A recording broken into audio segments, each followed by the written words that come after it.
শুধু সংস্কারের মাধ্যমে সুষ্ঠু ও নিরপেক্ষ নির্বাচন নিশ্চিত হবে না।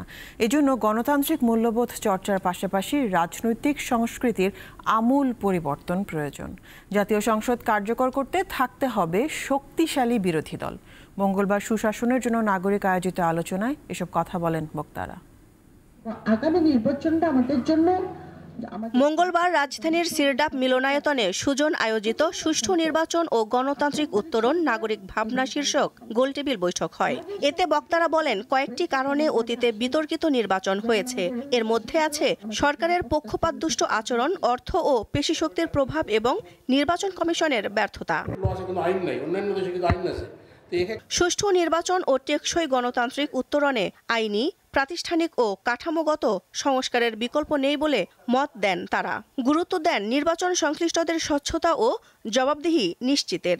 আমরা যদি গণতন্ত্র উত্তরণ ঘটতে চাই তাহলে আমাদের নির্বাচনকালীন একটা নিরপেক্ষ সরকার দরকার, অন্তত সাময়িকভাবে, যে best democracy money can buy. তো এটা যদি উত্তরণ না ঘটে, সংস্কার করলেও আমরা কিন্তু যে সুষ্ঠু নির্বাচন করতে পারলেও গণতান্ত্রিক উত্তরণ ঘটার সম্ভাবনা খুব ক্ষীণ। জনগণই যথেষ্ট, আমার এত কিছু লাগে না, কিন্তু জনগণকে সেই সুযোগটা দিতে হবে। সেটার একটা অবশ্যই একটা তত্ত্বাবধায়ক সরকার বা অন্য কিছু, টাকা এবং লাঠির খেলা, এই তিনটা জিনিস যদি আমরা নিয়ন্ত্রণ করতে পারি, জনগণ যথেষ্ট, সেই সামাল দেবে। সুষ্ঠু নির্বাচন হলেই হবে না, থাকতে হবে শক্তিশালী বিরোধী দল, নইলে সংসদ অকার্যকর হয়ে পড়বে বলে মত দেন নির্বাচন বিশেষজ্ঞরা।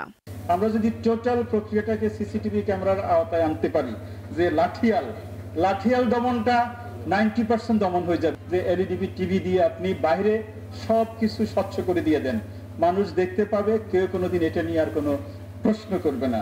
আসলে সুষ্ঠু নির্বাচন হলেই হয় না, সুষ্ঠু নির্বাচন হওয়ার পরে যে সংসদ গঠন হয় সেখানে কিন্তু খুব শক্তিশালী বিরোধী একটা পক্ষ থাকা দরকার।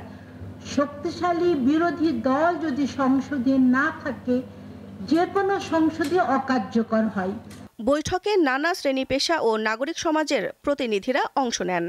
প্রত্যক্ষ নির্বাচনের মাধ্যমে দিলশা দানি, দীপ্ত সংবাদ, ঢাকা।